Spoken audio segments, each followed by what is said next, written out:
Boa noite, um feliz 2022 para todos nós. Que bom retornar aqui, mais uma noite de encontro com o professor Walter de Andrade, Caminho para a Iniciação. Boa noite. Boa noite a todos, sejam todos bem-vindos, feliz ano novo 2022, né? Sejam todos felizes. Estamos aí novamente reunidos no nosso encontro Caminho para a Iniciação, né? Devemos dizer que este encontro é destinado a dar a base filosófica e iniciática para aqueles que pretendem seguir o caminho da iniciação, né? Então, o encontro segue o caminho básico do conhecimento iniciático das idades, né?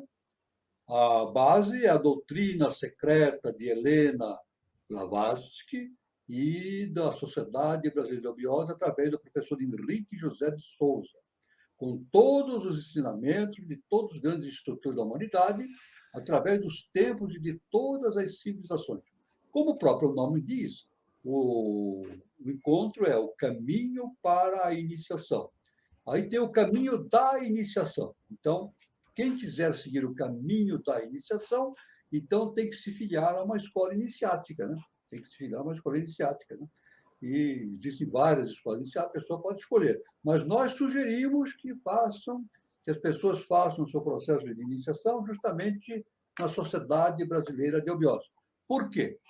Um dos grandes motivos, a Sociedade Brasileira de Obiose, através dos ensinamentos do Augusto Mestre, professor Henrique José de Souza, segue rigidamente os padrões da ciência iniciática das idades. Isso é muito importante ter essa característica numa escola iniciática, né? Uma verdadeira escola iniciática.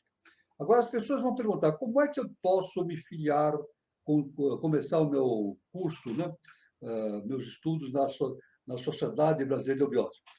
Entrando pela internet. Entra pela internet, viu? Vai no Google, né?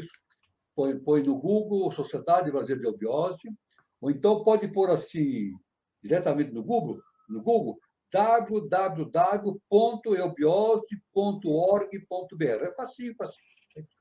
Então, entra no site da Sociedade Brasileira de Obiose e lá as pessoas vão encontrar todas as informações, os departamentos em todos os pontos do Brasil, com endereço, telefone, e-mail. Aí a pessoa, então, pode fazer a sua inscrição no grau preparatório para a iniciação, que é justamente o grau peregrino. Geralmente, o grau peregrino, em todos os departamentos, inicia-se em março, no início de março, né?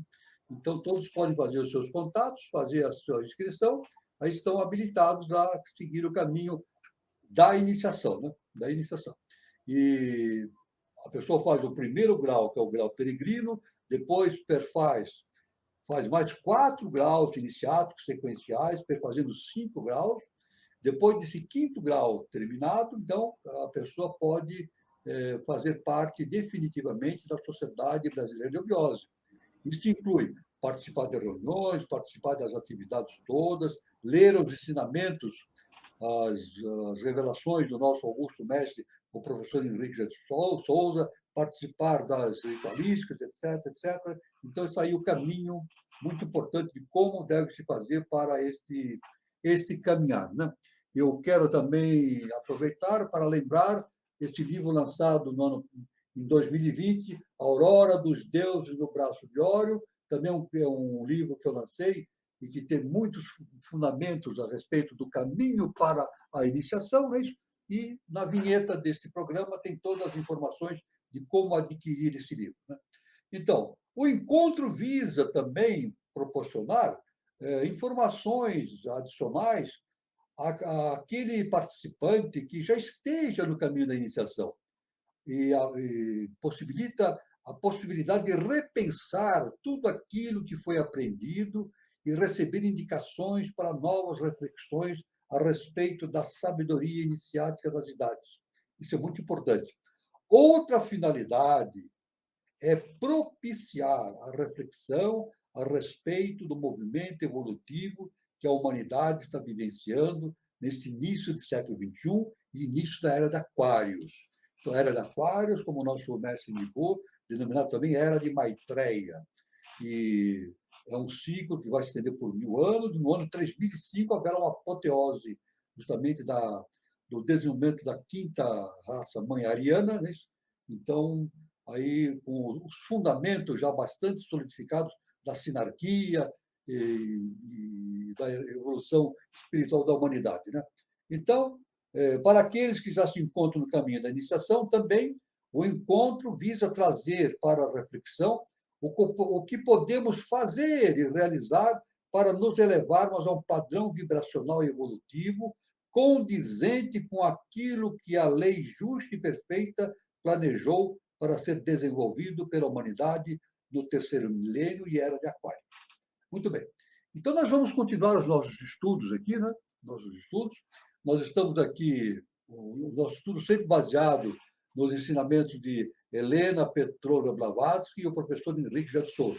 Nós estamos, desde a última apresentação no ano passado, no fim do ano passado, nós havíamos comentado a respeito de muitas coisas, a respeito do que foi produzido por Helena Petrovna Blavatsky no seu livro A Doutrina Secreta, volume 1, Cosmogênese. Cosmogênese, né? Então, nós vamos continuar esse estudo e também mesclando esses estudos com os ensinamentos do professor Henrique José de Souza, que é muito importante, então, ter essa visão iniciática muito importante.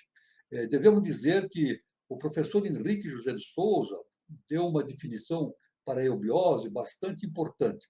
Ele afirmou que a eubiose é teosofia posta em prática. Ou seja, a eubiose vem com essa finalidade, a Sociedade Brasileira de Eubiose, através do ensinamento do professor Henrique José de Souza, trazer os fundamentos sintéticos, a base, né, para o desenvolvimento de uma nova civilização. E essa nova civilização, conforme o professor Henrique José de Souza, tem seu fundamento aqui no Brasil, que é a pátria do Avatara Maitreya. O Brasil é a pátria do Avatara Maitreya, berço da nova civilização. Então, veja bem que importante que é justamente esses estudos preparatórios para a iniciação, e depois do caminho da iniciação, para todos aqueles que pretendam se desenvolver nesse processo de expansão da sua consciência rumo a novos tempos. Então, vamos então continuar os nossos estudos, né? Que são esses estudos que nós estamos desenvolvendo são bastante complexos, são complexos, merecem uma profunda meditação a respeito da doutrina secreta, né? Mas nós vamos abordando esses estudos e depois uma parte inicial, depois nós abrimos para comentários, perguntas, troca de ideias, a gente vai se aprofundando cada vez mais nesses assuntos. Então, vamos dizer o seguinte, né? A doutrina esotérica ensina, tal como o budismo e o brahmanismo, e também a cabala, que a essência una, infinita e desconhecida existe em toda a eternidade e que ora é ativa, ora é passiva, em sucessões alternadas, regulares e harmônicas. Então, existe uma entidade, né, nós chamamos do eterno, que ora age uma atividade intensa, ora ele está não passivo, mas num estado de não manifestação. Então, esses ciclos vão se alternando, esses ciclos vão acontecendo durante toda a existência do nosso universo, né? Na linguagem poética de Manu, chama-se esses estados dias e noites de Brahma. Então, esses ciclos evolutivos sucessivos chamam-se dias e noites de Brahma. Explicado isso pela antiga conhecimento esotérico da Índia, né? A noite de Brahma, Brahma então se recolhe e entra num processo de desenvolvimento interno, né? de trabalho interno. E nos dias de Brahma, que é o Manvantara, ele se manifesta através de 7 estágios evolutivos, aí se desenvolve muitas coisas, seres e mais seres, formas de vida das mais diversas, né? Então, este último, justamente a noite de Brahma, se encontra o Brahma se encontra desperto ou adormecido. Os Subhavikas, ou filósofos da mais antiga escola do budismo, que ainda existe no Nepal, limitam suas especulações ao estado ativo da essência, a que dão o nome de Subhavat, e pensam que é insensato construir teorias acerca do poder abstrato e incognoscível em sua condição passiva.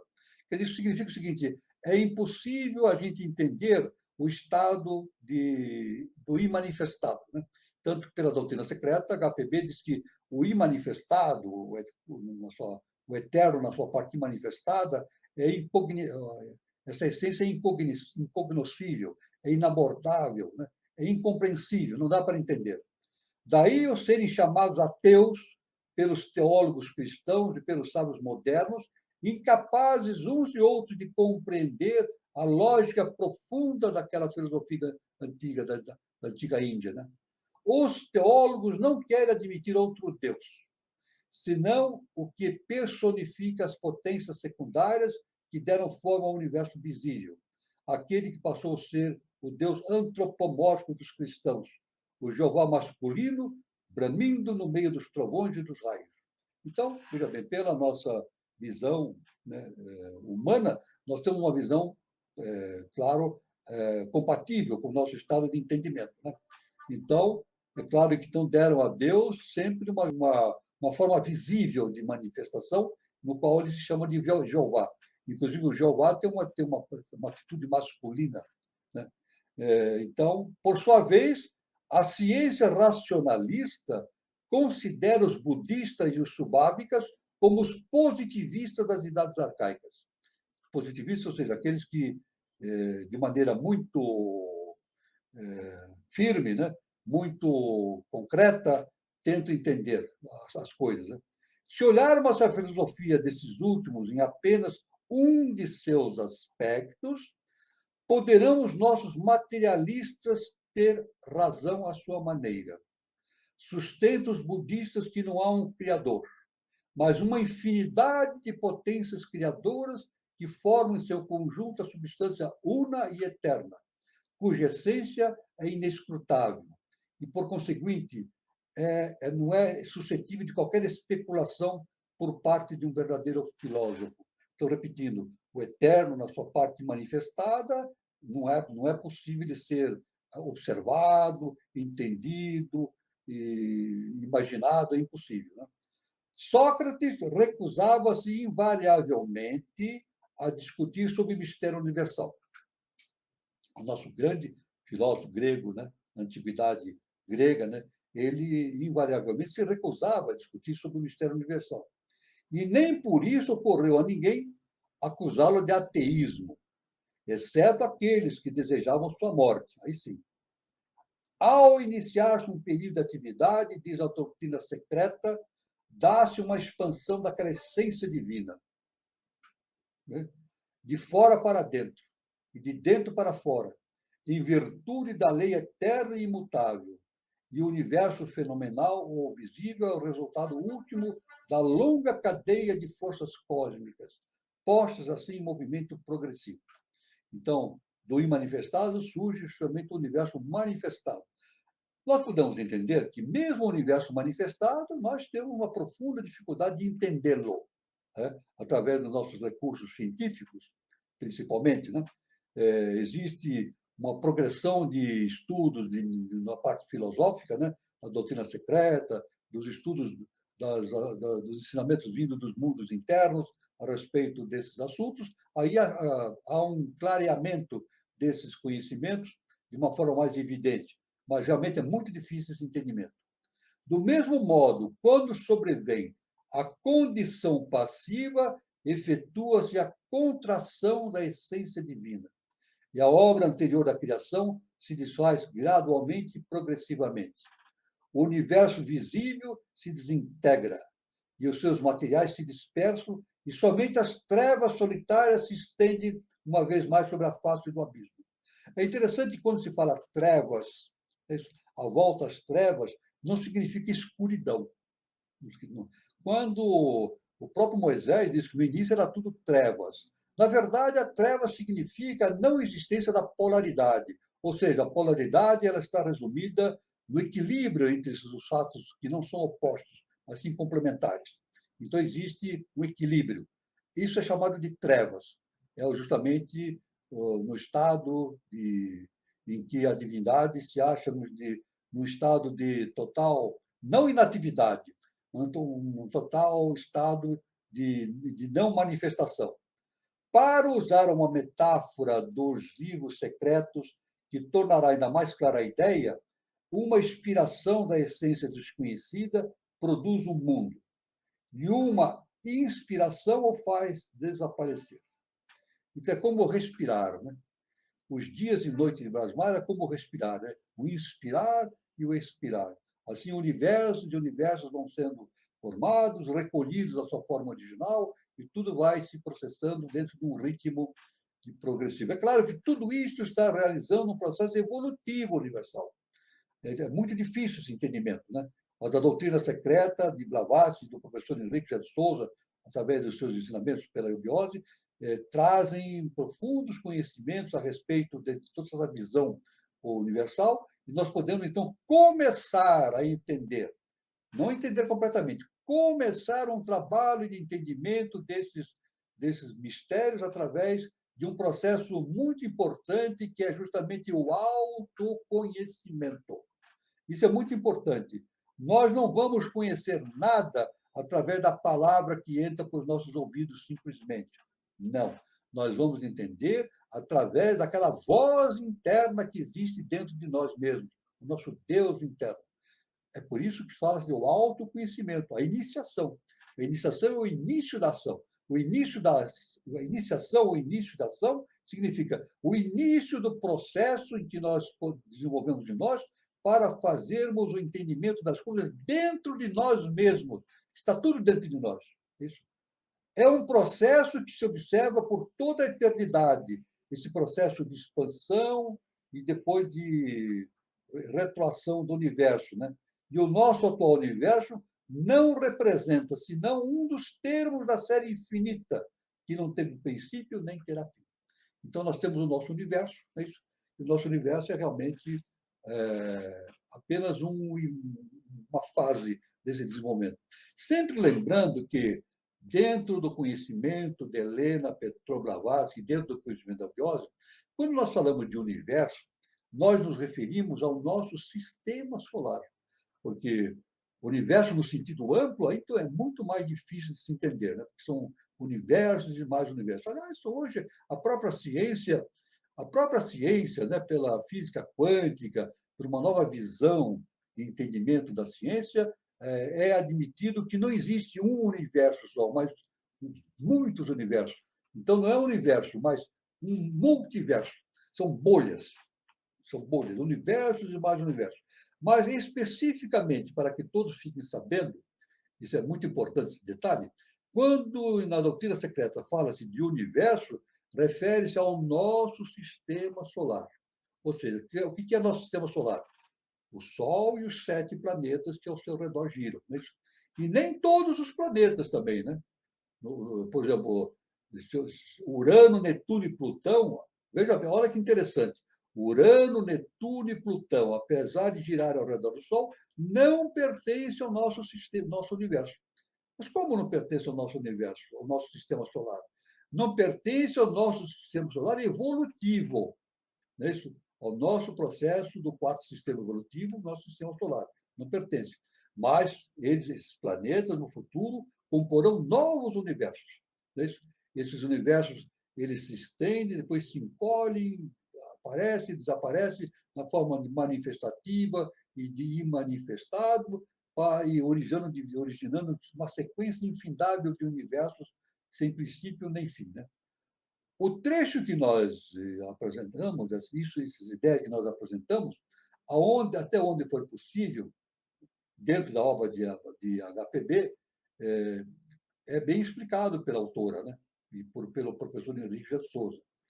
Se bem que nada contém de novo para o orientalista, tal como se acha escrito, sua interpretação esotérica pode encerrar muita coisa que até o momento permaneceu completamente ignorado pelos eruditos ocidentais. É claro que os eruditos ocidentais ignoraram esses assuntos até meados do século XIX, né? a partir de meados do século XIX, que, através dos trabalhos de Helena Blavatsky, isso veio a lume. Então, iniciou-se um processo da possibilidade do Oriente, então, se expandir e tomar conhecimento desses estudos extraordinários contidos no Oriente.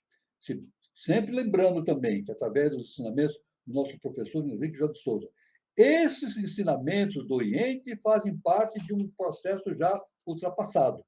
Ultrapassado não é superado, não, mas é um processo humano. Um processo humano de desenvolvimento é um processo já ultrapassado, porque o processo de desenvolvimento acha-se hoje no Ocidente. Por isso que Helena Blavatsky trouxe esses conhecimentos através dos grandes mestres, na meados do século XIX para frente, até final do século, quase no final do século XIX, esses conhecimentos extraordinários. E o nosso mestre, então, deu uma expansão para esse conhecimento no século XX, abrindo, expandindo esses conhecimentos em direção do terceiro milênio, de uma nova civilização. Então, isso é muito importante, então, esse entendimento. É claro, então, que é no Ocidente que está localizado agora, conforme o nosso excelso mestre, professor Henrique José de Souza, as possibilidades evolutivas do planeta Terra, no Ocidente. Então, o Ocidente é a base evolutiva espiritual da sociedade, da humanidade. Vamos dizer, isso significa que o Ocidente é melhor do que o Oriente? Não, não. O Ocidente não é melhor do que o Oriente, nem vice-versa. Apenas é a fase. A fase atual é a do Ocidente. É a vez do Ocidente realizar o seu trabalho. E para que esse trabalho seja realizado, esses conhecimentos foram trazidos, estão sendo trazidos para o Ocidente e, principalmente, transladados, trazidos para o Brasil, principalmente o Brasil. Muitos os conhecimentos da Índia, da antiga Índia, do Nepal, do Tibete, foram trazidos para o Brasil, para os mundos internos, e acho que à disposição de todos aqueles que desejam se aperfeiçoar e entrar no caminho desse processo de iniciação espiritual rumo ao novo destino de uma nova civilização. Veja o estado importantíssimo que nós estamos vivendo hoje no Ocidente e principalmente na América do Sul e principalmente mais ainda no Brasil. Brasil como pátria de uma nova civilização. Aliás, o Brasil é patrimônio da Ordem de Cristo, não é isso? Nós sabemos que ele foi descoberto através dos trabalhos iniciais dos Cavaleiros Templários, que trouxeram grande conhecimento sobre navegação da antiguidade para Portugal, e depois isso foi trazido. Portugal utilizou esse conhecimento para as grandes navegações, é isso? E a Ordem dos Templários foi transformada na Ordem de Cristo, então, que produziu as grandes navegações. Então, é por isso que o Brasil foi descoberto através dos trabalhos da Ordem de Cristo. Logo, o Brasil é patrimônio da Ordem de Cristo, e berço de uma nova civilização, pátria do Avatar Maitreya. Veja só a importância desse fato que é dado pelo nosso mestre, o professor Henrique José de Souza. Conhecimento que nunca foi dado na humanidade. Veja bem, um conhecimento que estava em potencial. Esse conhecimento, se nós investigarmos na antiguidade, esse conhecimento estava contido em potencial nos conhecimentos da antiguidade. Mas o nosso mestre trouxe esses conhecimentos para o mundo objetivo, as claras. Ele falou às claras a respeito desse importante papel do Brasil nesse processo evolutivo. Isso é muito importante, principalmente para aqueles que entrarem na eubiose, para fazer o seu caminho iniciado, para ter uma nova visão e uma visão verdadeira a respeito do verdadeiro papel da nossa pátria, o Brasil, no cenário espiritual terrestre. Isso é importante, né? A primeira figura que aparece na doutrina secreta, que significa o Brahma, é um disco, é o que significa o Sol central, um disco. Apenas um disco branco, significa o Sol central. A segunda é um disco com um ponto no centro, Brahma. Então, primeira, agora vamos falar em termos de geométricos, né? O Sol central é representado por um disco branco. Brahma é representado por um disco branco com um ponto no centro. Esse ponto no centro é o germe da polaridade, né? Que é um símbolo arcaico que representa a primeira diferenciação nas manifestações periódicas da natureza eterna, sem sexo e infinita, adite em aquilo, ou espaço potencial no espaço abstrato. Na terceira fase desse processo, que é descrito através desse processo geométrico, né? A terceira fase, aquele ponto que está no meio do círculo justamente de Brahma, se transforma num diâmetro. Então, divide aquela esfera, ou aquele círculo, ou aquela esfera, em dois hemisférios, ou em duas partes. Né? É o símbolo da mãe natureza. Esse é o segundo trono. Aí, então, o disco central, o disco com ponto no meio é o primeiro trono. O disco com uma divisão no meio é justamente o segundo trono. Ou a mãe divina, a mãe natureza, divina e imaculada no infinito absoluto, que abrange todas as coisas. Quando o diâmetro horizontal se cruza com uma vertical, o símbolo se converte na cruz do mundo. Aí entra o terceiro trono, justamente Shiva. Então, Brahma, Vishnu, Shiva. Primeiro, segundo, terceiro trono. No terceiro trono aparece, então, um círculo, né, isso, com uma divisão no meio, na horizontal, e verticalmente aparece uma outra linha, formando uma cruz. Isso chama-se a cruz mundanal. Né? Cruz mundanal. Né? A humanidade alcançou a sua terceira raça raiz. Então, podemos repetir o seguinte: quando o diâmetro horizontal se cruza com a vertical, o símbolo se converte na cruz do mundo, ou a cruz mundanal. A humanidade alcançou sua terceira raça raiz. É o símbolo do começo da vida humana. Quando a circunferência desaparece, ficando apenas a cruz, esse signo representa a queda do homem na matéria, começando então a quarta raça. Então veja bem o sentido da cruz, no sentido mundanal. Né? A cruz inscrita no círculo simboliza o panteísmo puro. Suprimido o círculo, passa a ser um símbolo fálico. Tinha o mesmo significado afora, outros especiais, que nós não podemos descrever aqui, pois teríamos que ter uma projeção, né? Mas podemos falar no tal, no martelo de Thor, né? A cruz jaína, ou então a suástica dentro de um círculo. São símbolos derivados, então, desse grande processo de entendimento que nós estamos revelando, trazendo aqui através dos ensinamentos de Helena Petrovna Blavatsky. Por meio do terceiro símbolo, esse círculo, a cruz mundanal, o círculo dividido em dois pelo diâmetro horizontal, se dava a entender a primeira manifestação da natureza criadora, ainda passiva porque feminina, porque é o segundo trono, né? A primeira percepção vaga que o homem tem da procriação é feminina, pois o homem conhece mais de perto a sua mãe do que o pai. Isso é muito importante, né? A nossa ligação com a mãe é muito mais... Os dois são importantes, né?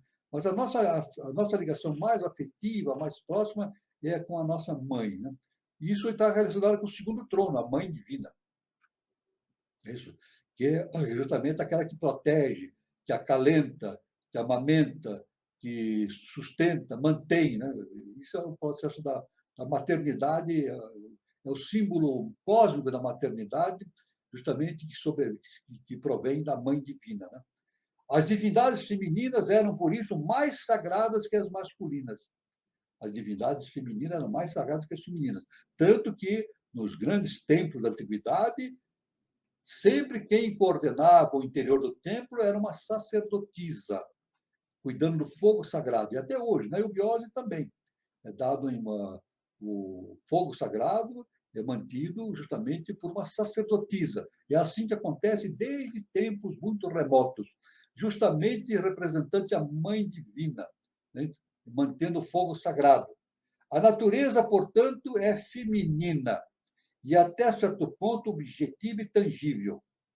O princípio espiritual que fecunda permanece oculto. Então, veja bem, o princípio espiritual, o Brahma, ele permanece oculto aos nossos olhos. É muito difícil de entender pela nossa visão humana. Mas o princípio feminino, que é a mãe divina, nós podemos entender de maneira muito clara. E devemos dizer o seguinte também, que a Mãe Divina se manifesta no seu processo de maternidade não somente dentro do aspecto humano, no aspecto animal também. Né? Nós vemos entre os tigres, entre os leões, entre os mamíferos todos, né? Entre os peixes, sempre uma dedicação maternal muito grande. Né? As mães que geram seus filhos têm um cuidado excessivo, muito profundo para manter as suas crias, alimentam as suas crias. Isso não é por acaso. Isso aí é decorrência da influência do segundo trono, da Mãe Divina. É isso? Da Mãe Divina. Então, isso é muito importante, esse entendimento. É por isso que tudo aquilo que existe na face da Terra é decorrência da projeção do mundo superior. É isso? Ou seja, é aquele princípio, né, do Lavoisier, né? Nada se cria, nada se perde, tudo se transforma. Então, nada se cria, tudo já está criado dentro da esfera do eterno, né? Tudo já está criado. E manifestado, sim, mas manifestados também em determinados momentos, nos dias de Brahma, isso através dos processos evolutivos.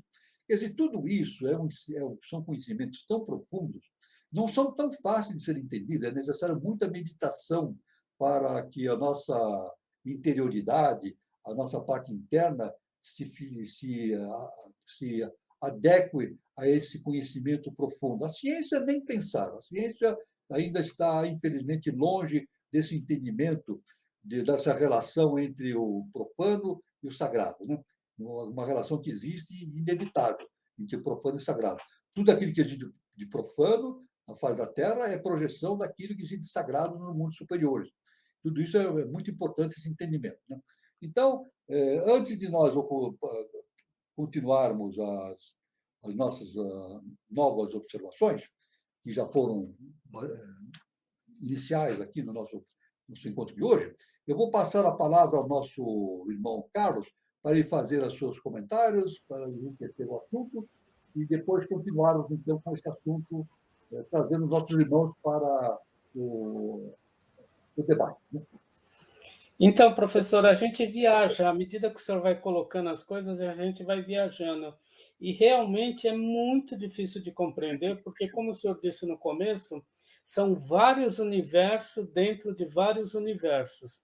E eu achei interessante essa parte final que o senhor falou sobre a simbologia da cruz, né? E a gente percebe, né, que ao longo da história da humanidade, essa simbologia veio seguindo o homem.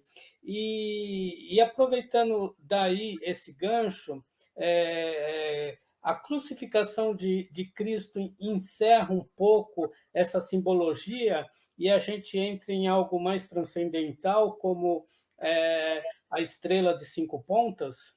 Exatamente, exatamente. Nós podemos lembrar que a própria símbolo da Rosa Cruz, veja bem, olha, vamos encaixando agora esses conhecimentos. É uma cruz e uma rosa pregada na cruz. Esta rosa é a alma humana. É a alma humana que está pregada na cruz. Está crucificada. Né? O processo de crucificação do nosso Augusto Mestre, nosso Celso Mestre Jesus o Cristo, né? Também teve uma profunda relação com essa questão da cruz mundanal. Ele foi crucificado. Isso. O nosso mestre, o nosso Augusto Mestre, professor Henrique José de Souza, ele afirma que o processo de crucificação é o maior mistério que a humanidade tem para entender. Olha, só vou repetir. O mistério da crucificação de Jesus o Cristo é o maior mistério que a humanidade tem para entender. É isso. E é claro que só se pode entender isso através do processo da iniciação. Da iniciação. Mas, se nós pegarmos aquele momento, como o nosso irmão Carlos afirmou, aquele momento da crucificação, aquele ser angelical colocado na cruz, ou seja, a rosa colocada na cruz, né? Isso, na cruz mundanal, ali naquele momento estava representado o processo evolutivo do nosso sistema solar todo ali. Veja bem, estava tudo ali encaixado. Nosso sistema solar, nosso quarto sistema evolutivo estava todo resumido naquele momento. Né? É claro que, pela religião, esse conhecimento toma um assunto dogmático. O entendimento é dogmático. Né? Então, fala-se muito no sofrimento de Jesus, realmente houve, mas houve muito mais do que sofrimento de Jesus, houve uma doação do Cristo pela humanidade, né? Por amor à humanidade. Né? Então, Jesus ensinava o amor e o perdão. Então, isso aí foi algo de extraordinário. Mas o ato da crucificação é um mistério que a humanidade deve entender profundamente. Mas para entendimento deste mistério é necessário o processo da iniciação, a entrada no caminho dos conhecimentos iniciados, o entendimento da estrutura universal, dos três logos, da estrutura toda, da manifestação, da evolução dos universos e assim por diante, que não é fácil, é um estudo bastante complexo e depende muito do sentido de autotransformação do indivíduo, do autoconhecimento. É isso que nós podemos dizer de imediato a respeito desse assunto que o nosso irmão Carlos levantou. Professor, tem algumas perguntas. O senhor vai querer prosseguir ou responder agora? Pode fazer alguma, depois eu prossigo. Vamos dar, conversar, falar sobre as perguntas e depois nós damos um prosseguimento mais um pouco. Tá. É o Alex Ribeiro. Ele pergunta o seguinte: virá algo mais novo que eubiose no futuro ou parou por aí? Não, não parou por aí, não, de jeito nenhum, de jeito nenhum. A Sociedade Brasileira de Eubiose é a tônica do ciclo. Mas não sou eu quem fala, o nosso mestre, o professor Henrique de Souza, ele afirma isso, né? Que ela vai sofrer transformações também, vai mudar de nome, isso. Os nomes variam de acordo com a tônica. O importante é o entendimento, entender o que o nosso mestre, o professor Henrique de Souza, ensinou, é que a cada momento da evolução humana existe uma tônica, uma tônica. Então, se nós somos na antiguidade, tinha uma tônica. É isso? O Moisés tinha uma tônica de trazer esses conhecimentos. É isso? Do Antigo Testamento. Depois, Jesus, o Cristo, trouxe uma nova tônica para esse conhecimento. E essa mudança foi tão grande que ele foi crucificado. Acabou por vários motivos, né? Um dos motivos foi uma visão diferente do Deus que era apresentado no Antigo Testamento, né? Mas essa tônica vai mudando com o tempo. E agora, no século XIX, tivemos essa visão fantástica de Helena Blavatsky, sendo veículo desses conhecimentos fantásticos do Oriente, né? Dos mundos internos, e espetacularmente também esse ensinamento do nosso professor Henrique José de Souza.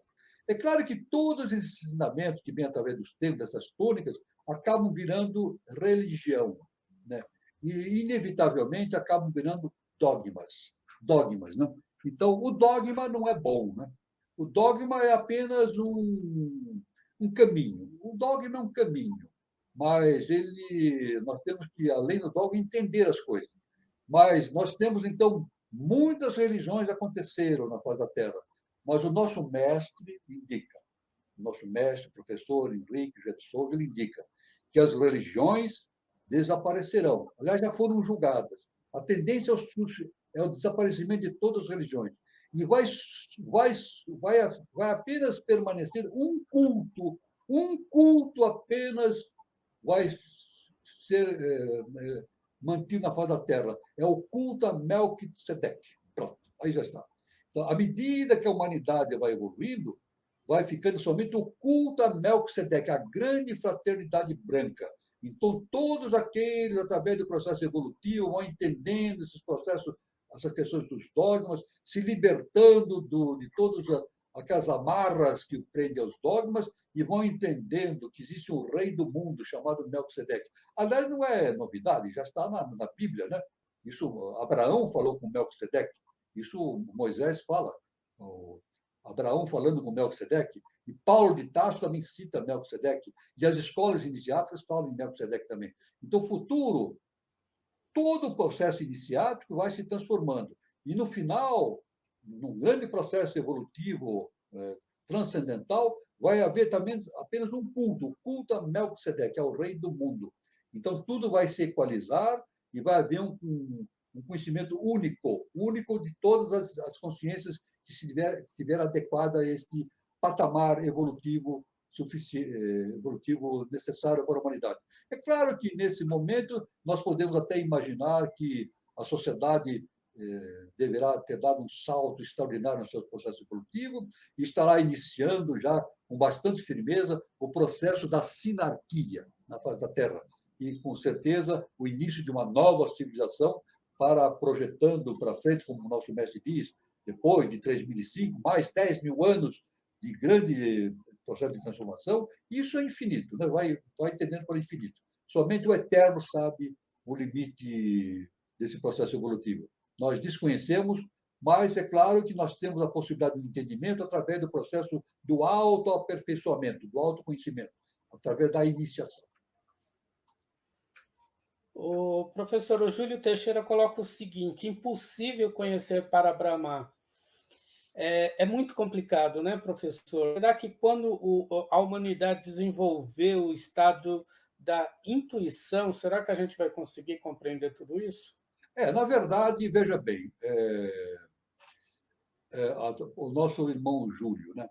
É impossível entender Brahma, para Brahma, né? o segundo trono. Mas existe uma verdade incontestável. Vamos agora falar uma verdade incontestável. Eu não estou inventando, estou falando aquilo que o nosso mestre ensinou, Jesus o Cristo ensinou, Helena Blavatsky ensinou. Existe uma grande verdade, está tudo dentro de nós. Isso que é importante. Nós dizemos assim, é impossível entender Brahma, é impossível entender para Brahma, é impossível entender o segundo trono, mas está tudo dentro de nós. Nós temos tudo esse conhecimento dentro de nós. O que falta justamente é esse processo de alargamento do autoconhecimento para que esse conhecimento venha para fora. É por isso, novamente eu falo, Jesus, num determinado momento, nosso augusto mestre, Jesus o Cristo, num determinado momento, ele falou assim: conhecereis a verdade e a verdade vos libertará. Então, conhecereis a verdade. E justamente o que é conhecer a verdade? Conhecer o Deus que existe dentro de nós. É isso. A nossa personalidade é maiávica. A nossa verdadeira natureza é divina. Nós somos divinos em essência. Então, temos que conhecer isso perfeitamente. Agora, o Brahma, que nós podemos imaginar que está distante de nós, não está distante, está dentro de nós. O que falta é deixar que Brahma flua através da nossa consciência, que o segundo trono flua através da nossa consciência, que o Deus flua através da nossa consciência para o mundo externo. É abrir as portas, as portais de ouro da iniciação, para que esse conhecimento profundo se manifeste através da nossa própria consciência interna no mundo externo. Este, então, é o ponto importante desse entendimento.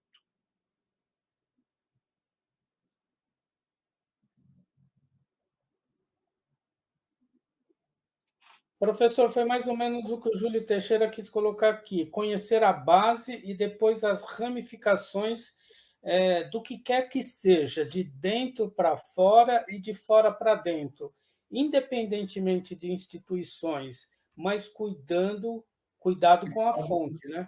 Claro, evidentemente. Evidentemente. É claro, a instituição é apenas um mecanismo. É um mecanismo. As instituições são organizações humanas para reter esses conhecimentos, não é isso? Então, isso é necessário, é necessário. É isso. Por exemplo, nós podemos julgar as religiões, podemos fazer julgamentos, né?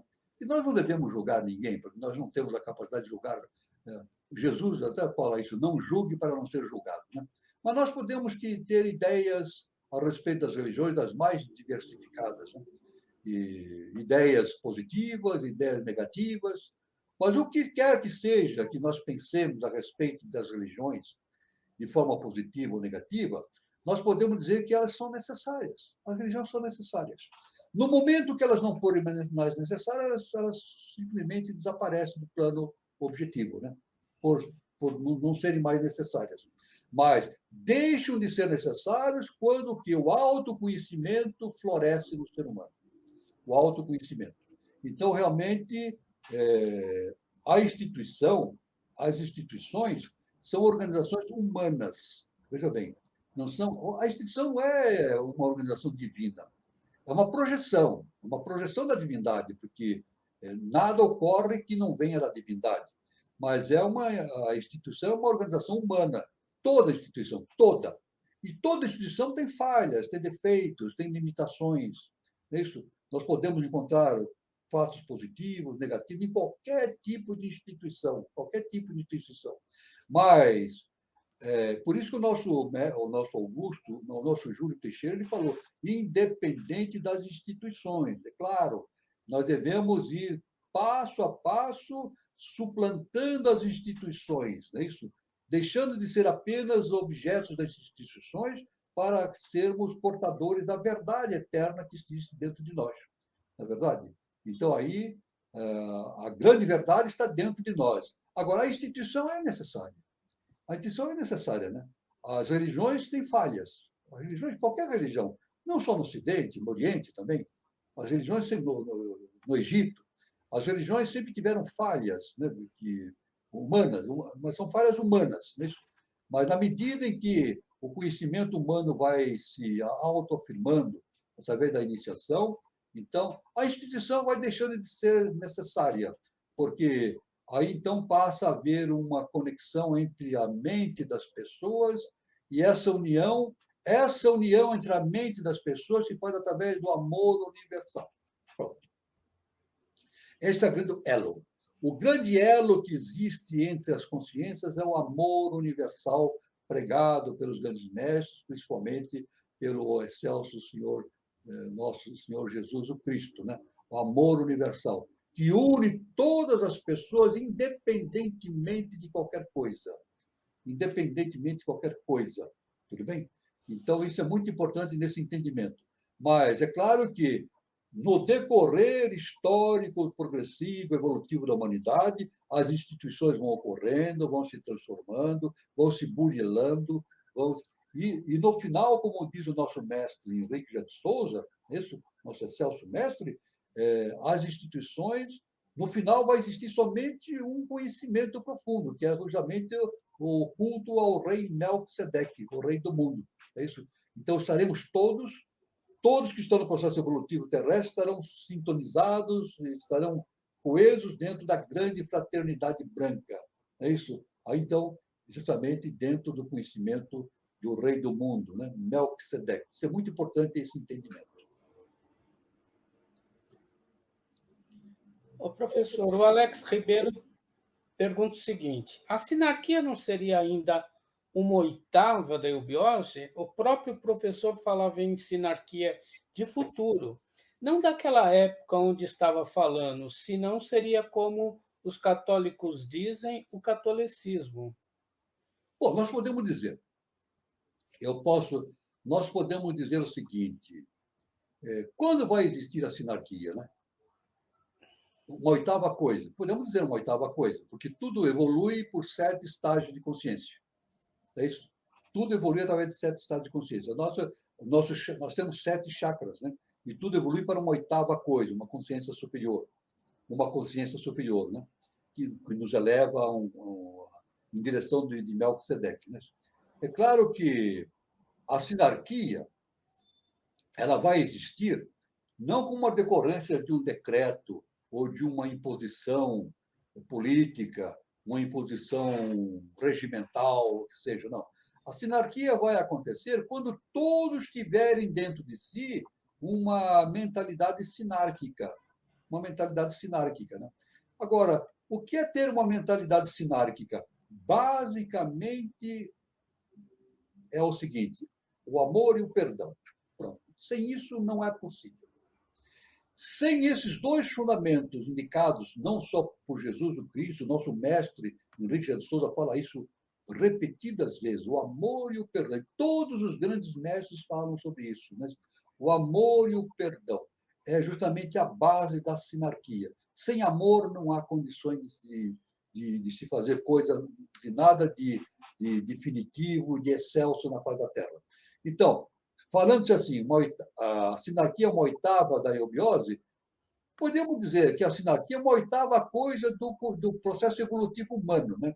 É a síntese. Uma oitava coisa, quando a gente fala em hoje, a gente fala em síntese. É a síntese. Então, a síntese do conhecimento, né? Então, a sinarquia, ela vai existir, sim, no momento em que todos os seres humanos tiverem um comportamento sinárquico, de tolerância, de amor ao próximo, de perdão, isso, e justamente de trabalho coletivo, um pelos outros, né? De doação um pelos outros. Então, não é um estado fácil, não é um estado fácil. Né? É claro que se eu imaginar uma sociedade constituída por Cristo, Jesus Cristo, pronto, eu tenho uma sinarquia pronta. Isso, todos agem de maneira sinárquica. E nesse estado de sinarquia, não é preciso nem lei, nem justiça, nem nada, nem penas, porque a lei vai existir dentro de cada de cada pessoa.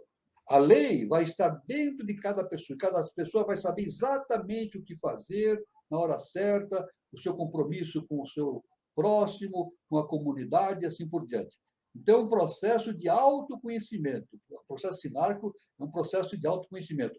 Podemos dizer que é uma oitava coisa da biose? Eu diria, muito mais ainda, uma oitava coisa do processo evolutivo humano. A oitava coisa do processo evolutivo humano. É a síntese de todo conhecimento, originando a apoteose da evolução humana. O professor, tem uma pergunta da Alice, que diz o seguinte: prezado Carlos, professor Walter, boa noite.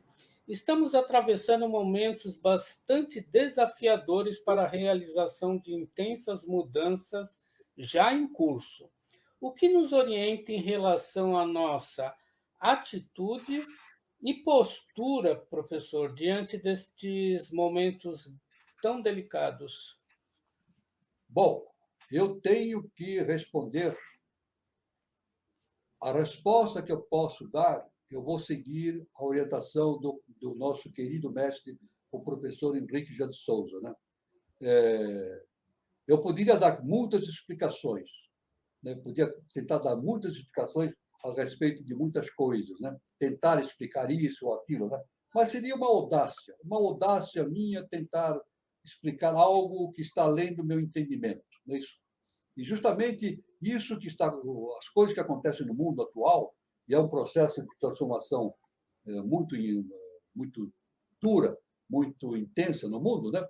Eu posso entender, começar a entender, através do ensinamento básico do professor Henrique de Souza, que diz o seguinte: nada acontece por acaso. A lei é justa e perfeita. Então, vamos entender assim? Nada acontece por acaso. Tudo que acontece está perfeitamente delineado pela lei do karma. Pela lei do karma. Existe um karma efetivo na humanidade, isso está sendo realizado, está sendo transformado. Então, de uma coisa nós sabemos: nada acontece por acaso. Tudo está acontecendo como deveria acontecer. Isso. E nós temos a lei divina. A lei divina está por trás de tudo isso. A lei divina está por trás de tudo isso. Está orientando, né? O eterno, os mestres, os grandes mestres. Nós não estamos sozinhos. Nós não estamos só, nunca estivemos, jamais estivemos, não estamos e jamais estaremos sozinhos. Os mestres estão sempre junto de nós. Então, nada acontece por acaso. Tudo que está acontecendo de acordo com o processo de lei, de transformação universal. Agora, é claro que o momento é delicado, mas produz transformações profundas na sociedade. E isso nós podemos prever profundas modificações no entendimento da nossa relação humana, na relação dos países, das potências, das pessoas e assim por diante, né? Isso nós podemos entender que profundas modificações acontecerão, né? Mas devemos ter sempre em mente isso: nada acontece por acaso e a lei é justa e perfeita. E devemos ter o quê? Confiança na lei. Isso é absoluto, né? Então, como o nosso mestre Jesus afirmava, a confiança no Pai Celestial. Isso. O Pai Celestial alimenta as aves do céu. E por que deixaria ao léu os seres humanos? Não, ele sustenta a todos nós. Então devemos ter confiança no Pai Celestial, no Eterno. Isso é muito importante.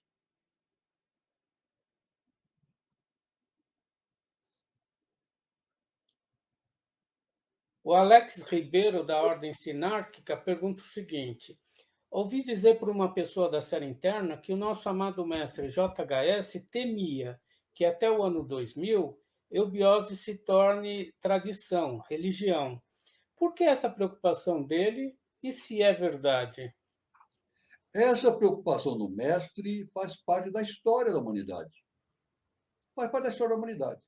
Todo o processo de conhecimento iniciático que é trazido para o ser humano, através dos tempos, normalmente ela se transforma em religião. Isso aconteceu no Egito, aconteceu na Grécia, no Oriente, aqui no Ocidente também, né? No Ocidente também o ensinamento de Jesus o Cristo se transformou em religião, não é isso? Ou seja, não estou dizendo a religião no sentido religare, do religamento da consciência humana com a consciência superior. Eu estou dizendo religião no sentido do dogma, né? Então, isso aí, aliás, a gente sabe, isso não é preciso estudar muito para verificar que o dogma nas religiões produzem guerras, matanças, perseguições, ódio. Isso aí é farto. A história da humanidade é farta de ter esse conhecimento. Então, é claro que se o nosso mestre tinha esse temor, era um temor devido à própria história da humanidade. Então, é por isso que nós temos que a nossa. É justamente nesse instante que nós temos que manter a tradição esotérica no verdadeiro caminho da iniciação. É por isso, então, que já no início do programa, do nosso encontro, né, nós falamos que é importante que uma escola iniciática siga os princípios básicos da ciência iniciática, ou seja, siga as tradições. É muito importante que a escola iniciática siga as tradições originais, porque ela seguindo as tradições, ela não vai virar uma religião, não vai entrar no campo do dogma. Se não seguir, vai entrar no campo do dogma e então começa justamente os erros das instituições. A religião, na verdade, é uma instituição. A religião o que é? Eu não estou falando do religare.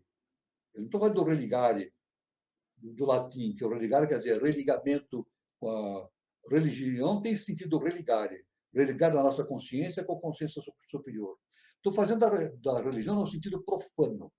A religião, no sentido profano, é uma instituição. E toda instituição tem falhas. É isso? Então, é por isso que existe uma enorme responsabilidade daqueles que trilham pelo caminho da iniciação de dar toda a sua colaboração para manter sempre essa luz acesa, a luz acesa da iniciação, dos verdadeiros princípios da iniciação na mente humana. Isso é muito importante, através das suas palestras, através das suas conversas, através dos livros, através das suas relações sociais e parentais e na sociedade como um todo, sempre manter vivo esse conhecimento justamente do conhecimento esotérico, da filosofia iniciática. Isso é muito importante, importantíssimo. E isso aí é digno de ser dito que quem cuida desse processo de manutenção desse nível de entendimento é justamente uma elite espiritual. E é justamente essa elite espiritual que tem a responsabilidade de manter este conhecimento superior. É isso? Então, por exemplo, a eubiose, o ensinamento de eubiose é para uma elite. Não uma elite social, elite financeira, não é isso? Uma elite espiritual, não é isso? Então, essa elite então tem uma enorme responsabilidade de manter justamente esse conhecimento iniciático dentro de padrões elevados, né? Dentro de padrões elevados para que o processo evolutivo ocorra de maneira satisfatória. Então, é isso então que os comentários que eu tinha que fazer a respeito disso que o nosso irmão falou, a respeito do nosso mestre, né? Mas sempre lembrando que isso que o nosso irmão falou redunda da própria história da humanidade, né? Em que o processo iniciático acaba se transformando numa religião. Mas nós temos que evitar que isso aconteça, manter o processo iniciático dentro dos padrões condizentes com os princípios rígidos e básicos da filosofia iniciática das idades. Professor, continuando com o Alex, Ele pergunta, professor Walter, então o amor seria a cola para montar as peças de novo? Exatamente. Ele usou um termo simbólico muito. Justamente, o amor é a cola, é aquilo que une. O ódio é justamente o que desagrega. O ódio é desagregador. O amor é a cola. De uma maneira bastante simbólica, ele falou certo. Aquilo que une, né? que faz justamente a união de todas as pessoas. Né? Mas esse amor ele tem que ser justamente aquele amor que o nosso Jesus, o Cristo, nos ensinou. Né? O amor pelo próximo, independentemente do julgamento que nós possamos fazer dos outros. Né? Um amor justamente sem interesses, um amor desprendido de qualquer sentido personalístico. Né? O amor pelo amor, independentemente de quem seja a pessoa, de que seja a pessoa, né? Independentemente daquilo que a pessoa esteja fazendo, é isso. Então, por isso que o perdão é importante. O perdão é justamente importante, porque Deus nos perdoa. Deus nos perdoa, mas no sentido de indicar o caminho na nossa transformação interna. E nós temos que agir como Deus também, né? Com a divindade, perdoar e amar. Então, realmente, o amor é a fusão. Ele funde tudo. Porque, na verdade, veja bem, o que define o Deus, quando se manifesta, ele não se divide. Veja bem, ele não se divide. Tanto que em diversas linhas de conhecimento, né, a gente vê pela internet, muita gente afirma, somos todos um. E é verdade, somos todos um. Não é verdade? A nossa personalidade que limita esse entendimento. Então, a nossa personalidade inventa essa história. Existe A, B, C, D. Então, distingue classes sociais, classes políticas, classes, etc., várias classes, né, de entendimento, etc. Mas, na verdade, tudo isso deve ser sedimentado, deve ser colado, como o nosso irmão falou, deve ser unido pelo amor universal. Isso é o grande caminho. Fora do amor não há salvação. Fora do amor não há salvação. Essa é a verdade. E o Júlio Teixeira pergunta o seguinte: amor e perdão resultaria na bondade e fraternidade? Exatamente, bondade e fraternidade. É claro. É claro que o perdão não significa que a pessoa deve aceitar aquilo que é feito de maneira errônea. Ela pode criticar, mas ela deve entender que todos têm o direito do seu processo evolutivo. Todos, sem exceção. Todos, sem exceção, dos mais evoluídos aos menos evoluídos, mais evoluídos, têm esse destino traçado espiritual na sua vida. Do processo da recuperação, da regeneração, da reestruturação do seu comportamento. Isso é muito importante, né? Tanto que o próprio Jesus, o Cristo, né, no Evangelho, ele é crucificado entre dois ladrões, né? Entre dois ladrões. Né?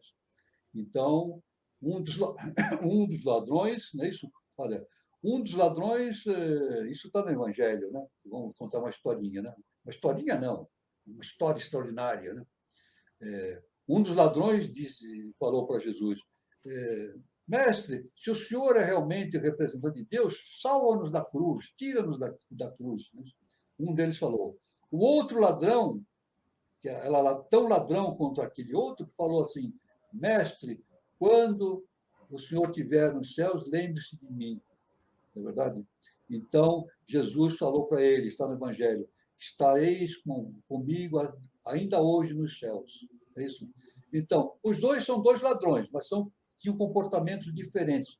Um entendendo a sua situação e o outro entendendo a sua situação de maneira diferente, tentando obter uma vantagem com o mestre. E o outro não, se submetendo ao princípio amoroso do mestre e obtendo a sua regeneração. É claro que aliás, o Evangelho fala o bem e o mal, né? Mas os dois são dois seres em evolução no plano terrestre, mas mesmo aquele que que pediu para Jesus utilizar seus poderes para salvá-lo da cruz, mesmo aquele ladrão, ele tem a possibilidade da sua regeneração. É questão de tempo. A lei é justa e perfeita. O professor, a Marley Aparecida Bichilha, ela pergunta o seguinte sobre o karma, né? Processo de lei, karma. Resumindo, quem quer ir, vai, quem não quer, vai do mesmo jeito? É isso, professor? Olha, a lei do karma, veja, a lei do karma é uma lei justa e perfeita, como a lei universal. Então, agora, o karma não existe para punir. Veja, muita gente entende o karma como um processo de punição. Mas muita gente fala assim, o bom karma e o mau karma. Tem muita gente que fala, tem o mau karma e o bom karma. Na verdade, não existe mau karma e bom karma. O karma é justo, simplesmente é justo. É uma lei, a lei que determina o processo de recuperação espiritual do indivíduo. Então, nem bom nem mal, é o necessário. É por isso que o nosso mestre, antes de partir para a morada onde ele foi, ele disse que ele gostaria que os discípulos entendessem a lei da polaridade, porque quem entende a polaridade entende tudo.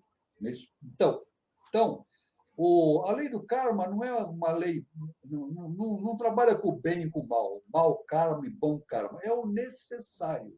É o necessário. E nós entendemos até de maneira equivocada esses momentos. Né?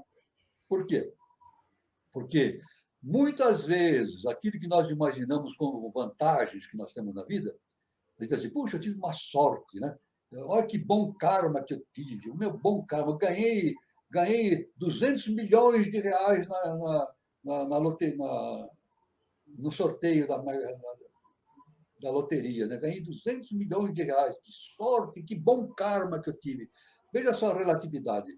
Bom karma não é bom nem mal, porque ele pode usar aqueles 200 milhões de dólares para infernizar a sua vida. Ele pode gerar um karma terrível para ele. Né? Então, o mal e o bom está dentro da nossa... A gente entende como mal e bom dentro das limitações do nosso entendimento ligado à personalidade. Mas o karma realmente é a lei justa e perfeita, agindo na consciência humana para conduzir a humanidade para a sua perfeita evolução espiritual. E isso é uma coisa importante. Essa evolução é inevitável. Veja bem, é irreversível e inevitável. Todos nós chegaremos lá. Isso faz parte da lei universal. Todos nós chegaremos lá. Um mais cedo, outros mais tarde, mas todos chegarão. Através de vários caminhos. Cada um tem um caminho específico. Os caminhos não são iguais, cada um tem um caminho específico. Mas o mais importante, esses caminhos se reúnem e esses conhecimentos se integram. Então, experiências de outros passam para uns. Então, além de terem karmas diferentes, isso tudo se funde. É que nem o nosso irmão falou, a cola, né? Isso é uma cola que une tudo. Então, nós aprendemos também. Nós aprendemos de maneira individual e de maneira coletiva também, de maneira coletiva. É uma coisa extraordinária. A lei é justa e perfeita. Tudo funciona de uma perfeição fantástica. Nada acontece por acaso. Então, agora, o entendimento da lei do karma, eu digo assim, não é fácil de entender a lei do karma. Não é fácil. É preciso se aprofundar. Mas é necessário, para ter um profundo entendimento da lei do karma, é necessário a pessoa fazer uma profunda introspecção a respeito da questão da polaridade. É necessário fazer uma introspecção, uma avaliação a respeito da questão da polaridade. Aí ele vai entender perfeitamente a lei do karma, justamente dizendo o que o nosso mestre nos ensinou. Quem entende a polaridade, entende tudo. Professor, o Alex Ribeiro coloca o seguinte: eu posso controlar meu karma individual até certo ponto.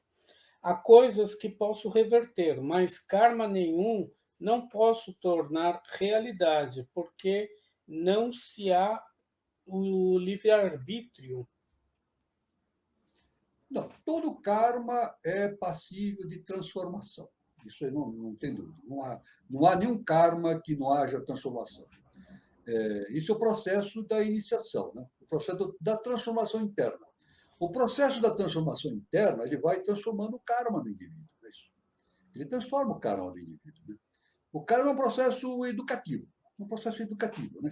Então, através do seu comportamento, ele vai determinando o que vai acontecer com ele no processo kármico. Mas uma coisa é certa, isso aí, o nosso irmão justamente tocou num ponto muito sério, muito importante. A lei universal respeita o livre-arbítrio. O livre-arbítrio é importantíssimo. Então, a pessoa pode fazer o que quiser, dentro das suas limitações, claro. Ele faz dentro, nós temos limitações dentro do nosso universo, né? A gente pode agir dentro das limitações, exercendo o livre-arbítrio. Mas justamente é o livre-arbítrio que é a libertação do indivíduo. Né? No momento em que o indivíduo deixar de ser controlado pelas suas emoções, pelos seus desejos, pelas suas inclinações pessoais, da personalidade, então o livre-arbítrio vai se desenvolvendo. É isso. Eu devo dizer, isso aí baseado no conhecimento iniciático. Né? A maioria da humanidade não exerce o livre-arbítrio. Veja que importante. A maioria do ser humano, a grande parte da humanidade, não exerce o livre-arbítrio, mas eles agem de acordo com a cabeça dos outros. Outros emitem ideias, eles vão repetindo aquelas ideias de maneira progressiva, então não exerce o livre-arbítrio. É claro que, se não exerce o livre-arbítrio, ele vai ter que aprender a exercer esse livre-arbítrio. Né? E é claro que, para que esse livre-arbítrio se desenvolva, é necessário haver determinados choques de aprendizado, né? Provações. Tanto que existem os julgamentos, né? Julgamentos parciais e totais da humanidade. Não é isso? Todos nós estamos sujeitos a julgamentos parciais e totais da humanidade. Mas que nós podemos controlar o karma, isso inevitavelmente, sim. Cada um é responsável pelo seu karma. É isso? Aliás, vamos lembrar o seguinte: quando Jesus curava, olha só, isso está na Bíblia, está no Evangelho. Né? Jesus, quando tinha uma pessoa que ele curava, ele não curava qualquer um, veja bem, ele curava aqueles que já tinham feito o resgate do seu karma. Vamos repetir. Ele curava aquele que tinha já resgatado o seu karma. Então, ele curava. Fazia imposição das mãos e curava. Mas ele dizia o seguinte, veja bem, duas coisas ele falava, está no Evangelho. Vá e não conte nada para ninguém. E segundo, vá e não peques mais. Veja bem. Então, vá com essa cura, mas não fica alardeando a cura. Essa coisa te pertence. É um processo seu, interior, do seu entendimento. Mas é claro que ele curava aquele que tinha já resgatado o seu karma. Ele apenas executava uma lei divina, a lei do Pai agindo através do Cristo. Né? Por isso que Jesus falava assim: eu não faço nada por mim mesmo. É o Pai que age por meu intermédio. Então, eu devo dizer que a lei do karma não é fácil de ser entendido. Viu? É um assunto bastante complexo. As leis universais são complexas, né? Mas principalmente a lei do karma, ela não é fácil de ser entendida. E é necessário um perfeito entendimento, pelo entendimento da polaridade, a lei da polaridade. Né? Mas é muito importante que, linkado junto à lei do karma, está a questão do livre-arbítrio. Livre-arbítrio, né? Na medida que o indivíduo expande o seu livre-arbítrio, o livre-arbítrio não é fazer o que quer, veja bem. Olha, veja bem, o que é ter livre-arbítrio? Não é fazer o que quer, é cumprir o dever. Essa é a questão. Ter livre-arbítrio não é fazer o que quer. Muita gente diz assim: eu sou livre porque eu faço o que eu quero. Mentira. Isso é mentira. Eu sou livre porque eu faço o que eu quero. Mentira. Mentira. A pessoa pensa que é livre, mas não é. A pessoa pensa que é livre, mas ela faz aquilo que os outros a induzem a fazer. Ela fica copiando a ideia dos outros. Então, ela não é livre. Ela é escrava da ideia dos outros. Agora, o nosso mestre diz assim: olha só o que o nosso mestre diz. Olha só, mais um ensinamento do nosso augusto mestre, professor Henrique de Souza. Ele diz o seguinte: Nós não devemos nos preocupar nem com o bem nem com o mal, mas sim com o dever. Se a gente se preocupa com o bem e com o mal, fica toda hora pensando em bem e mal, nós não temos capacidade de pensar em outra coisa, a gente fica envolvido nisso. A gente tem que ser no dever. Então, o que é livre-arbítrio, na verdade? O que é exercer o livre-arbítrio? Não é fazer o que quer, é fazer o que deve fazer. O que deve fazer, o que quer? Fazer de acordo com a lei divina. Aí está mais a sinarquia. Justamente a sinarquia vai acontecer quando todo ser humano tiver cumprido o seu dever. Não é, não é a democracia faz o que quer, eu posso fazer o que quer na democracia. Não, não. Nesse processo sinárquico, não. A pessoa vai fazer o que deve fazer, baseado na lei do amor, do perdão, da cooperação, da convivência pacífica entre com todos os irmãos. Então, realmente, vê que o processo da iniciação tem pontos bastante importantes para serem entendidos. Um dos pontos mais importantes e difíceis de serem entendidos é a lei do karma. Precisa ser muito estudada, meditada, e o nosso mestre é exemplar. Os ensinamentos do nosso mestre a respeito do karma, da polaridade, é extraordinário. Isso mas é algo que a gente não aprende isso de pronto, de uma vez só. A gente tem que ir meditando, analisando os nossos próprios casos, os próprios da humanidade, o que acontece no nosso entorno, nas sociedades. Aí a gente começa a entender justamente como funciona essa lei do karma. Não é fácil de entender, mas à medida que o autoconhecimento vai se produzindo, né, isso vai produzindo fatores bastante importantes a respeito desse conhecimento superior. Né? Relembrando Sócrates, Sócrates dizia, né, tudo que sei e que nada sei, de maneira humilde. Isso, um sábio, né?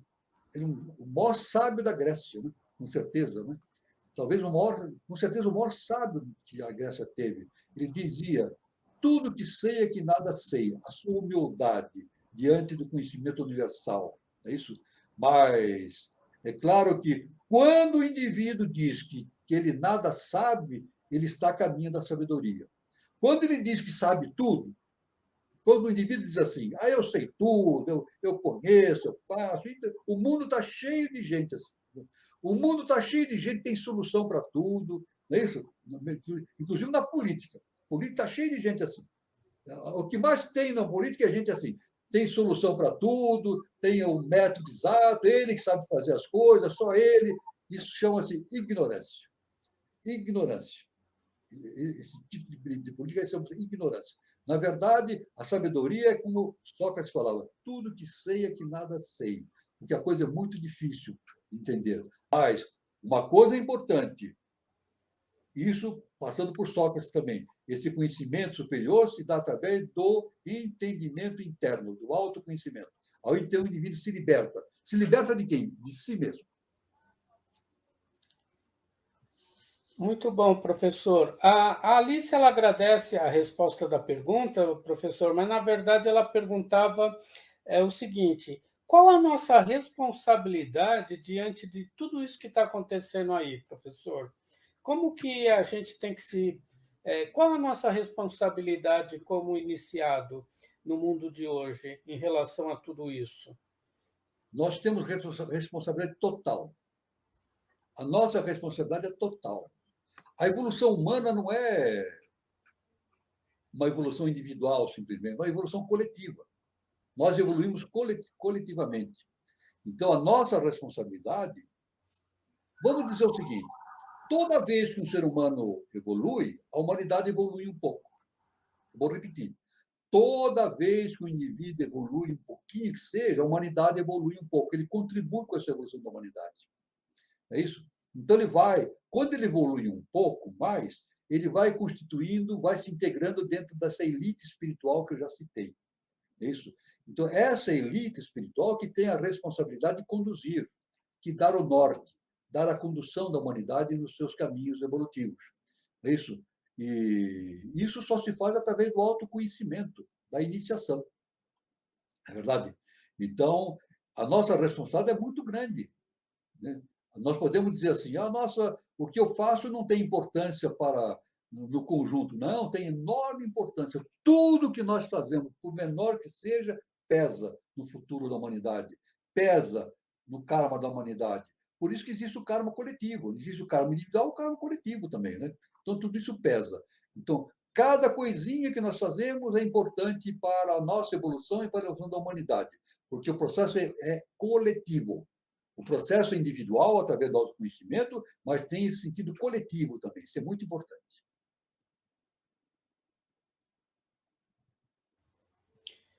Muito bom, professor.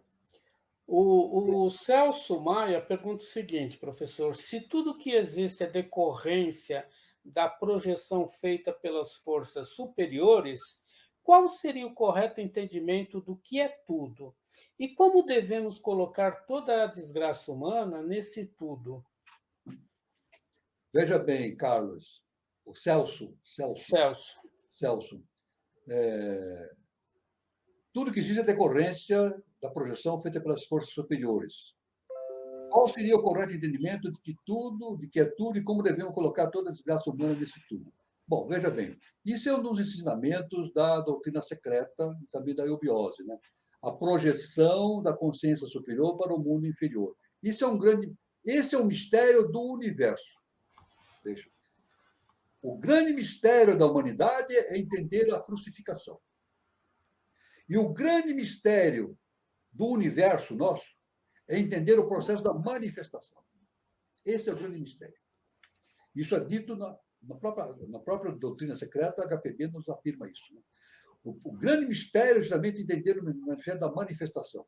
Mas no mistério da manifestação, o que acontece? A divindade ela se projeta. Ela projeta de si uma projeção para o mundo objetivo mais denso, e essa projeção vai perdendo a sua consciência. Então, vai se perdendo a consciência, vai perdendo a consciência da sua origem divina. Agora, por que acontece isso? Nós devemos entender através do nosso desenvolvimento interno, do autoconhecimento. Cada um, não é um ou outro que vai mostrar para a pessoa, vai explicar isso, viu? Uma pessoa.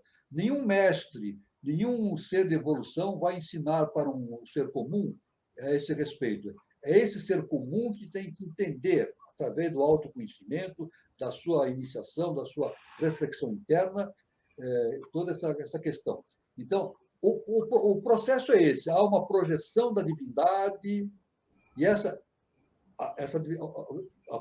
divindade projeta a si mesmo para os mundos mais densos, né? E essa projeção perde a sua consciência divina.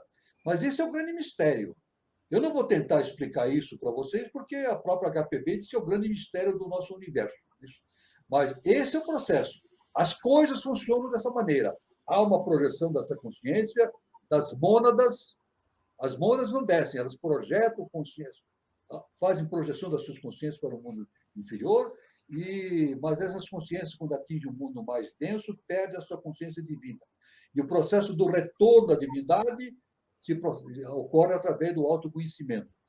Isso é falado pelo nosso mestre Jesus o Cristo, na parábola do filho pródigo. E veja bem, ele dá um exemplo: o retorno da casa do pai. O retorno à casa do pai, na verdade. Então, o pai fala para o irmão dele por que ele estava fazendo uma festa pela volta do irmão, né, que estava perdido. Então, o pai falou assim: eu estou fazendo essa festa porque ele estava morto, mas agora vive. Olha bem, Jesus o Cristo, esse mistério universal, ele dando essa informação importante. O seu irmão estava morto, mas agora vive. Ou seja, ele não tinha conhecimento da sua natureza interna divina, mas agora tem. E volta à casa do Pai. Então, pela parábola do filho pródigo, nós estamos voltando à casa do Pai. À casa do Pai. Isso é o que nós podemos entender. Agora, os detalhes, a ambiência, todo o processo superior, do além à caixa, aí então somente pode ser entendido por quem já atingiu esse entendimento superior. Isso aí só se consegue através do autoconhecimento e da iniciação. Muito bom, professor. A Paloma Oliveira pergunta o seguinte: o que podemos fazer para melhorar o karma aqueles que estão no caminho da iniciação, aqueles não iniciados que no caminho do autoconhecimento para melhorar, para diminuir as limitações? Olha, eu vou dar a resposta. Me veio agora intuitivamente uma resposta que é dada pelo nosso mestre. Um ensinamento que o nosso mestre diz. Ele diz assim: grande é aquele que deseja instruir-se, maior ainda aquele que se instrui, e muito maior ainda aquele que difunde essa instrução. Essa é a resposta. Essa é a resposta. Então, todos têm esse dever de se instruir, de fazer o seu autoconhecimento, o autodesenvolvimento, a sua iniciação. Isso. E quando faz se desenvolve através do autoconhecimento, da iniciação, ele realmente está desenvolvendo em si, está praticando o dever divino na face da Terra. É isso. E a terceira fase é justamente difundir esse conhecimento. Então, como é que nós podemos fazer para melhorar o karma da humanidade? É justamente aprender esses conhecimentos e difundir esses conhecimentos. Não é verdade? Entrar no caminho da iniciação, absorver esses conhecimentos e dissolver e difundir esses conhecimentos. É por isso que o nosso mestre, veja como as coisas se encaixam. É por isso que o nosso mestre diz que a iniciação eubiótica é tríplice. É tríplice iniciação eubiótica. A tríplice iniciação eubiótica se faz no templo, na escola e no teatro. Então existe uma atividade templária, uma atividade na escola de estudos, uma atividade no teatro. No teatro, o que é? Na sociedade, na vida comum. É isso? Então, a pessoa que está no processo da iniciação, ele faz parte da atividade templária, ele faz as suas iniciações, os seus rituais, os seus mantras, procura se modificar a si mesmo através do conhecimento das coisas superiores. Na escola, ele aumenta seu conhecimento através das leis universais, mas no teatro, o que ele faz? Ele tem que praticar aquilo que ele aprendeu. Não é verdade? Então, veja bem, em verdade, nós podemos dizer o seguinte: não adianta ser bom, é necessário fazer o bem. Não é necessário ser bom. Eu sou bom, simplesmente. Não é assim. Tem que ser bom e fazer o bem. Fazer o bem, o que é? Em sentido iniciático, é justamente transmitir esses conhecimentos que ele tem para a sua sociedade, de maneira pacífica, de maneira tranquila, dando ideias, dando sugestões, não é isso? Fazendo situações que despertem a curiosidade, despertem não somente a curiosidade, mas o interesse. Não a curiosidade, o interesse das pessoas pelas questões superiores.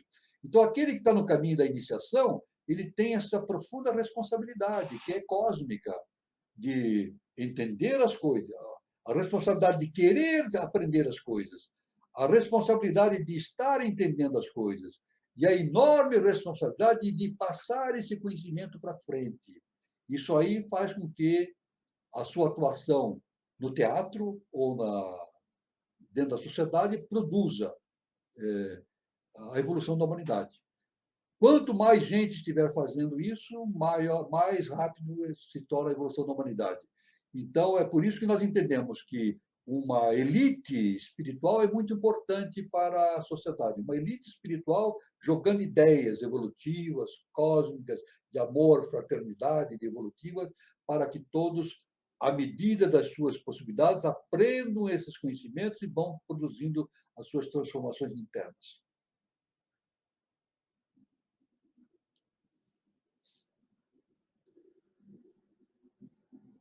Muito bom, professor. Eu vou finalizar com essa pergunta por causa do horário, e depois o senhor dá uma olhada se ficou faltando alguma, e no próximo encontro o senhor responde. Então, o Alex pergunta o seguinte: a gente está dando forma para os planos arrupas, né, sem forma.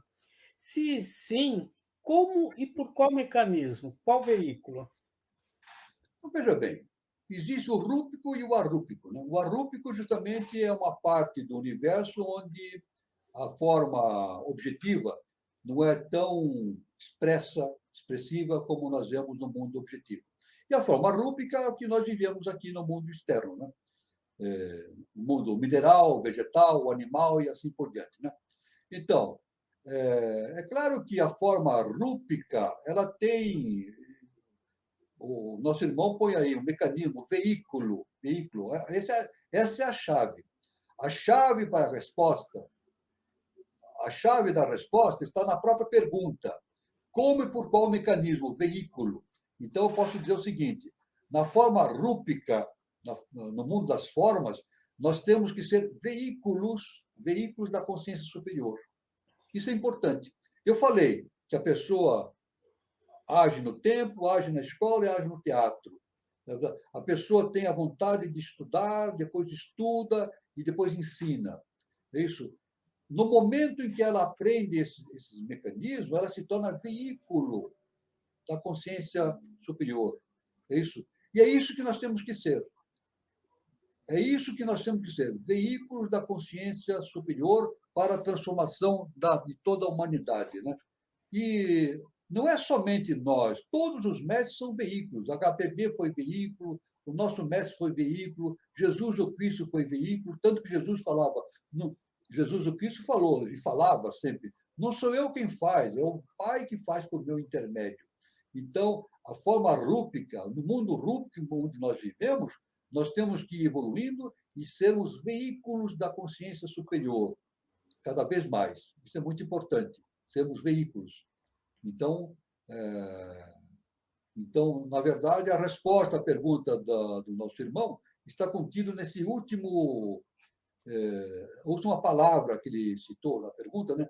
Veículo. Temos que ser veículos, nos tornarmos veículos para a consciência universal, a consciência do eterno. Professor, muito bom. Em virtude do horário, a gente tem que encerrar, né, professor? E só dizendo que as nossas rodas de conversa, tá? Então, terça-feira agora não tem. A gente está formando o cronograma e no próximo sábado, tendo alguma informação, eu já passo para vocês, tá? Então, fica confirmado o próximo encontro com o professor Walter no próximo sábado. E eu quero agradecer a todas as pessoas que participaram, que fizeram perguntas, tá? É muito bom ter a participação de todos vocês. E, mais uma vez, um feliz 2022 para todos e até sábado que vem. Muito obrigado a todos, foi uma grande alegria, uma grande felicidade estar todos reunidos com vocês. Luz, paz e amor para todos. Até sábado que vem e fiquem com Deus.